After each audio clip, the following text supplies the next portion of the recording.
àtàtàsí ọkùnrin ogun. ọmọ àtàpẹ́tẹ́ lómi ò mọ lókèkèlè wọ́dọ̀ ó sàn yá. ládé ládé o aláàbí òkúkú ládé.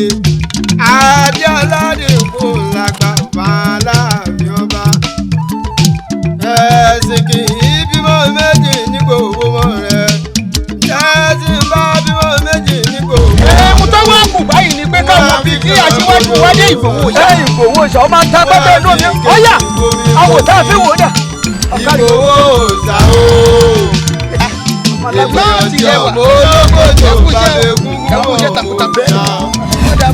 ambassadọ o Adémọ́lá Omíyalé o fún ìjọ takuntakun ó sì kún ìkọ́mọ ènìyàn ṣe o lórí ìtẹ̀síwájú ìran Yorùbá àti gbogbo èèyàn ọmọ Oòduà nation káàpàtà ilé lóko lódò lókè